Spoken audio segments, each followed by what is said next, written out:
जी नाज़रीन, असां हिन वक़्तु मौजूदु आहियूं दादू जी मच्छी मोरी ते, जिथे पब्लिक हेल्थ इंतिज़ामिया तरफ़ां हिकु मेगा प्रोजेक्ट जेको आहे सो उहो सिंध हुकूमत खां मंज़ूरु करायो वियो हो।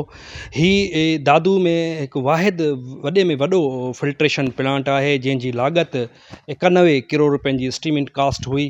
पर अफ़सोस सां चवणो पए थो त पब्लिक हेल्थ जी बेइंतिहानी ऐं लापरवाही सबबु हे जेको मेगा प्रोजेक्ट आहे उहो हिन महिल ताईं मुकमिल न थी सघियो आहे। मां तव्हांखे इहो ॿुधाईंदो हलां त हीउ मेगा प्रोजेक्ट 2012 में हिन मंज़ूरु थियो हो ऐं हिन जी जेका मुकमल जो वक़्तु हुयो उहो 3 साल हुयो। पर पब्लिक हेल्थ इंतिज़ामिया जी बेध्यानी सबबु हिन महिल ताईं ही मेगा प्रोजेक्ट जेको आहे सो उहो मुकमल न थी सघियो आहे। हिन फिल्ट्रेशन प्लांट जो वाहिद मक़सदु इहो हुयो त दादू सिटी आहे, उनजी 7 लख खां वधीक जेका आबादी आहे उन जे लाइ इहे मिठो पाणी जेको आहे सो फ्राहम करे हा।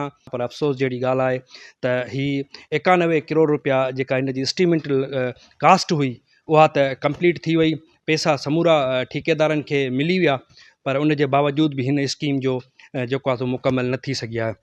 उन खां पोइ हिन स्कीम जे लाइ ऑपरेशन एंड मेंटेनेंस जेका पब्लिक हेल्थ जी आहे उन मां बि 14 करोड़ रुपयनि जा रक़म कढी वई आहे हिन खे फिल्ट्रेशन प्लांट खे हलाइण लाइ। पर अफ़सोस जहिड़ी ॻाल्हि आहे उन जे बावजूद बि न हली सघियो आहे। पर हाणे ताज़ी सिंध हुकूमत पारां बजट में बि हिन जे लाइ रक़म रखी वई आहे त हीउ फिल्ट्रेशन प्लांट जेको आहे सो हलंदो, पर हिन महिल ताईं स्कीम मुकमल न थी सघी आहे। दादू जे शहरनि जी बदकिस्मती आहे त हू लखें रुपया जेको आहे सो माहवार भरे मिठो पाणी ख़रीद करण ते मजबूर आहिनि। दादू जे शहरीन पारां केतिरा ई भेरा एहतजाज कया, धरणा हया। कुझु महीना पहिरियां जेको आहे पब्लिक खाते जो सेक्रेटरी हिते आयो हुयो ऐं उन इन प्लांट जो जेको आहे दौरो बि कयो ऐं उहो मीडिया खे इहो ब्रीफिंग ॾिनी हुई त ही 3 महीननि जे अंदरि हिन खे स्टार्ट कयो वेंदो ऐं जंहिंखां पोइ दादू जे शहरीन खे लाभ मिलंदो। पर अफ़सोस जी ॻाल्हि आहे त उन खे बि 1 साल ताईं वक़्तु गुज़री वियो आहे, पर जंहिंजो कमु जिथे रुकियल आहे उहो उते ई पियल आहे ऐं उन खां जेको आहे सो उनजो कमु वक़्तु न हली सघियो आहे, जंहिंजे करे दादू जा शहरी मिठे पाणी जे ढुक पीअण लाइ परेशान आहिनि। दादू जे शहरीन इहो मुतालबो कयो आहे त हीअ जेका 91 करोड़ रुपयनि जी पहिरियां हिन जी एस्टिमेट कास्ट हुई, 14 करोड़ रुपया ऑपरेशन एंड मेंटेनेंस जे नाले में हिन मरमत जे नाले ते कढिया विया। पर हाणे सिंध हुकूमत जेको आहे वधीक हिन खे हलाइण लाइ जेका रक़म रखी आहे, छा इन मां ही फिल्ट्रेशन प्लांट हली सघंदो या उहे बि जेका रक़म आहे उहा समूरी करप्शन जे वर चढ़ी वेंदी।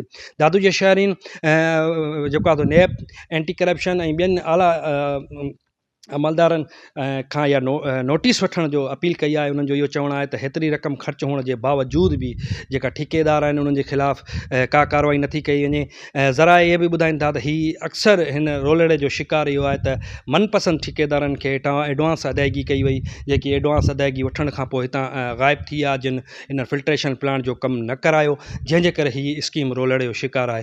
कैमरामैन टीम सां गॾु अशफाक अहमद मलिक, मेरां टीवी दादू।